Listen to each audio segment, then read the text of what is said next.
Более 190 краж и угонов различных транспортных средств совершили в Коми с начала года. 3/4 из них были раскрыты. В большинстве случаев злоумышленники забирают машины и мотоциклы не столько ради обогащения, сколько для развлечения на нетрезвую голову. Причем в большинстве случаев сами автовладельцы провоцируют любителей покататься. Как защитить свою ласточку от чужих нападок, в рубрике «Полиция сообщает» расскажет представитель МВД Ирина Рубцова. В нашей республике чаще всего угоняют отечественные машины. Это происходит из-за того, что автовладельцы небрежно относятся к своему имуществу. Оставляют открытыми свои двери, а для полного набора еще и ключи в замке зажигания. А на утро ищут пропавший транспорт на месте стоянки. Жертвой угонщика стал житель Усть-Куломского района. Молодой человек пояснил полицейским. Выйдя из машины, оставил ключ в замке зажигания, а двери открытыми. Злоумышленник воспользовался безответственностью владельца, сел за руль и уехал. Вскоре машину обнаружили на одной из улиц райцентра. Она была повреждена. Позже злоумышленника задержали.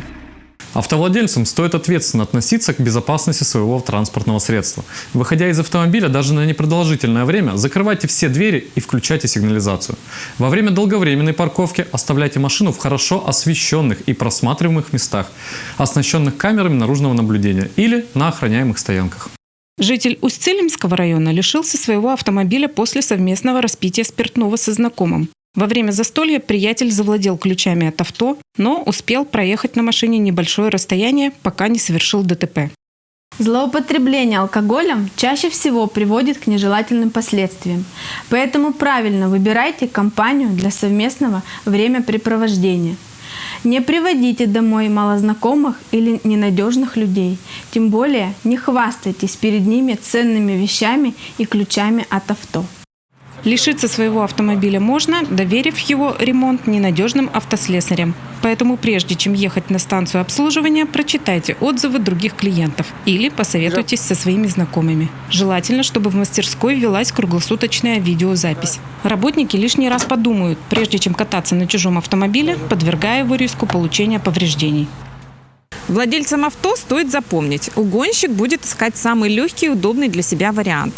Открытые двери и ключ в замке зажигания – прямой путь к потере машины.